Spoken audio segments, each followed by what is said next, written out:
जैसा कि रेवेन्यू के साथी कह रहे हैं, मैं आपको लगातार कह रहा था, ये कहते हैं कि साहब ये दादी जो है, कुछ साथी रात को ये कह रहे थे ये दादी ऐसे करता है वैसे करता है। ये जो घटना आज घटित हुई है ना, वो कल आपके साथ हो जाती है और इसी मंच से हो जाती है।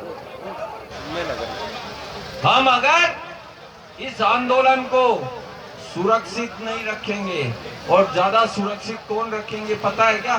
एक बार वो आदमी हाथ खड़े करें, वो साथी सारे जो रात को यहाँ रुकते हैं। ये भाई साहब ताश वाले भाई साहब भी एक बार, आज क्या है, विषय गंभीर है, अपने 25 दिन की तपस्या का परिणाम का विषय है। ये ताश वालों से भी निवेदन है, बात को गंभीरता से सुने। इस आंदोलन की सफलता का सबसे बड़ा दारोमदार आप लोगों के कंधे पे है, जो रात को यहाँ रुकते हैं। आज हमारे खिलाफ षड्यंत्रों का ये अंतिम प्रहार था, जो आज समाप्त हो गया। अब केवल और केवल शुद्ध रूप से हमें सफलता की ओर अग्रसर बढ़ना है। और कितने साथी ये चाहते हैं कि हम यहाँ से निर्णय करा के ही जाएंगे? कितनों के मन में ये आया है कि 25 दिन हो गए, अब तो राज सिंह जी जाए और फोटो खिंचा के आ जाए? कितनों के मन में है? किसी के में नहीं। साथियों, अगर फोटो खिंचानी होती ना राज सिंह चौधरी को, तो ये आंदोलन 17 तारीख से हुआ, उससे पहले 1.5 घंटे कार्मिक सचिव महोदय से हमारी लंबी वार्ता हुई है, बिंदुवार पॉइंट टू पॉइंट पे हुई है।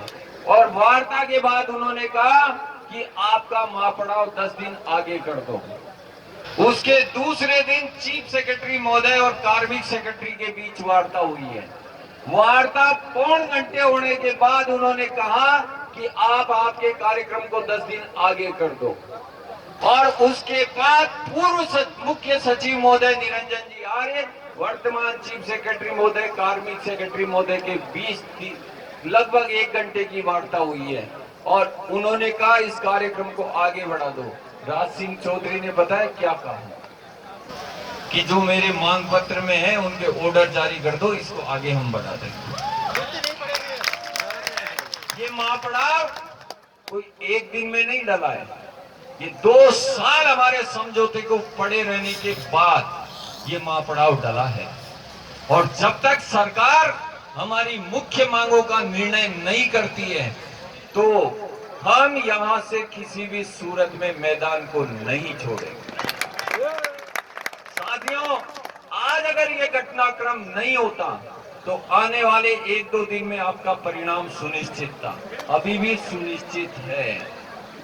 ये अच्छा, ये बताओ, इस घटनाक्रम से कोई ऐसे साथी हैं जिनके मन में ये बात आ रही है कि यार ये क्या हो गया, अब क्या होगा, अब क्या नहीं होगा? है क्या कोई ऐसा साथी? ऑर्डर चाहिए, ऑर्डर। इस तरह की घटनाएं मंत्रालय कर्मचारियों में होती रहती है, और होने का कारण ये होता है कि एक कहावत है जो मैंने बार बार हर व्यक्ति के मुंह से सुनी है कि सत्य परेशान हो सकता है लेकिन पराजित नहीं होता। और यही कारण है कि आपके इस तरह के आंदोलन में ये जो जिस तरह के, अमित जी की भाषा में कौवे कह दूं, मेरी भाषा में कुकर मुद्दे कह दूं, तो ये जो गंदगियां जब तक दूर नहीं हो जाती है, जब तक हमारे इस संग्राम की सफलता नहीं बन पाती। क्यों नहीं बन पाती? कि ईश्वर ये जान रहा है कि इतनी हजारों के तादाद में लोग जो तपस्या कर रहे हैं, उनका परिणाम बिल्कुल सत्य निष्ठा के साथ ही देना है। साथियों, ये जो घटनाक्रम हुआ है, उस घटनाक्रम का जवाब अगर पूरी ताकत के साथ देना है, तो मेरा आपसे एक छोटा सा निवेदन है कि आप सभी लोग व्यक्तिगत रूप से जुट जाइए। कल इस पांडाल को पूरा लबरेज करके उन लोगों के गाल पे तमाचा मार दीजिए जो इस आंदोलन को कमजोर करने का प्रयास कर रहे हैं। ये राजस्थान का बाबू है, ये तीसरी बार महापड़ाव डाल रहा है। ये गलतफहमी कोई भी व्यक्ति दिमाग से निकाल दे कि ये कोई नौसिखिया बाबू है। जितने भी ये सफेद फेटे बांध के बैठे हैं ना, इनको ये पता है कि चाहे दिन 30 लगे चाहे 35 लगे, ये फेंटा तो जब ही खुलेगा जब विजय पताका फहरा के जाएंगे। इसलिए मैं ज्यादा कुछ अभी नहीं कहते हुए, इस विषय पे बहुत कुछ बोलना है मुझे भी और बोलूंगा भी, लेकिन मैं चाहूंगा कि अमित जी, बूंदी से अमित जी शर्मा अपनी बात रखे राजस्व विभाग से। साथियों, आप सबको जो भी राजस्व का साथी बोलने आ रहा है उसकी हिम्मत की दाद देते हुए पुरजोर समर्थन उसका करें। माननीय प्रदेश अध्यक्ष महोदय, हमारे प्रदेश महामंत्री जी, समस्त जिलाध्यक्ष, समस्त प्रदेश कार्यकारिणी और उन सबसे भी ज्यादा आज के सबसे महत्वपूर्ण हमारे भूतपूर्व प्रदेशाध्यक्ष, जिनकी वजह से आज इतनी जल्दी बोलने का मौका मिला है। ये हमारे लिए बहुत दुखद घटना है, एक दुर्घटना है कि राजस्व विभाग के जो प्रदेशाध्यक्ष थे वो वर्तमान में न तो मंच पर हैं और न हमारे बीच में हैं।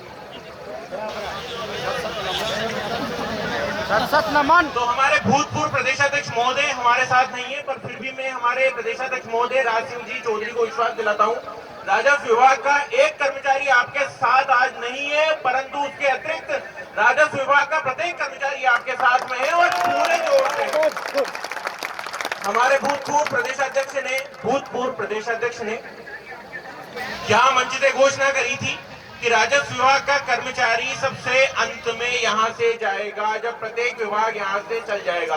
वैसे बाबू भाई हमारे वीरेंद्र जी रोज नारे लगाते हैं, मैं नारे लगाने में इतना सक्षम हूँ नहीं, तो इसलिए मैं विभाग की बात करूंगा नहीं, पर फिर भी ये विश्वास दिलाते हैं जो घोषणा हमारे भूतपूर्व प्रदेशाध्यक्ष महोदय करके गए थे उसकी पालना हम करेंगे और सभी विभागों के अंत में यहाँ से जाएंगे। मंच में हमारे अमित भाई जी ने, जयपुर जिलाध्यक्ष महोदय ने एक घोषणा करी कि प्रेस नोट डले। मैं आपको बताना चाहूंगा, बूंदी के राजस्व विभाग के जिलाध्यक्ष श्याम सुंदर गोस्वामी जी स्वास्थ्य खराब था, कल यहाँ से निकले, उन्होंने प्रेस नोट जारी कर दिया है। और मैं भी इस मंच के माध्यम से राज सिंह जी हमारे प्रदेशाध्यक्ष महोदय को बताना चाहूंगा कि बूंदी जिले का कोई भी राजस्व विभाग का मंत्रालयिक कर्मचारी बिना आपकी घोषणा के इस पांडाल को छोड़ के नहीं जाएगा और न ही कार्यालय में जाएगा। यह हमारे लिए विपत्ति का समय कहना तो मैं इसलिए नहीं कहूंगा क्योंकि राजस्व विभाग का मंत्रालयिक कर्मचारी अपने आप में बहुत मजबूत। आप जिले के जिन अधिकारियों को सबसे बड़ा मानते हैं, दिन भर नौकरी उन्हीं के वेट में करते हैं, तो इसलिए हमें किसी की भी परवाह नहीं है, परंतु हम कार्यालय बिना आदेशों के नहीं जाएंगे। और दुख की बात है, बोलने में भी आपको लग रहा होगा, हमारी पीठ पे जो खंजर आज घोंपा गया है, मुझे उम्मीद है, आशा है कि आप लोग बिना किसी नाराजगी के हमारे भूतपूर्व प्रदेशाध्यक्ष महोदय ने जो कराए उसके लिए मैं खुले मंच से आप सभी से हाथ जोड़कर क्षमा प्रार्थी हूँ। पर मैं आपको विश्वास दिलाता हूँ कि कंधे से कंधा मिला के इस महासंघ के बैनर के तले हम लड़ेंगे और आदेश के जारी होने के बाद ही यहाँ से कार्यालय जाएंगे। और ये आवाज बूंदी जिले की नहीं है, यहाँ अभी काउंटिंग हो रही थी, कितने के कितने, लगभग पूरे मंत्रालय कर्मचारी यहाँ पे मौजूद हैं। अब आप भी जानते हैं कि चाय पीने गए होंगे कुछ, अगर आप काउंटिंग हाथ खड़े करके करा लें एक एक जिले के नाम से, पूरे जिले मौजूद हैं सिवाय उस एक कर्मचारी के।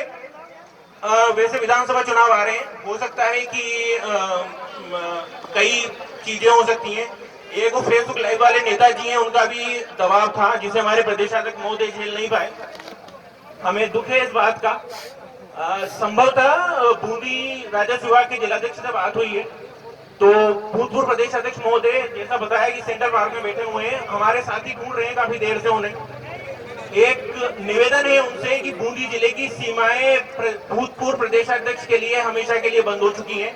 अगर उन्हें टिकट भी मिलता है, मंच से बार बार घोषणा होती है कि वर्तमान सरकार ने हमें लेना है, पर अगर वो वर्तमान सरकार, एक बात कहूंगा, किसी को आपत्ति हो पूर्व में ही क्षमा प्रार्थी, अगर वर्तमान सरकार से भी वो टिकट ले लेते हैं तो बूंदी जिले का कोई भी मंत्रालय कर्मचारी उनका समर्थन नहीं करेगा।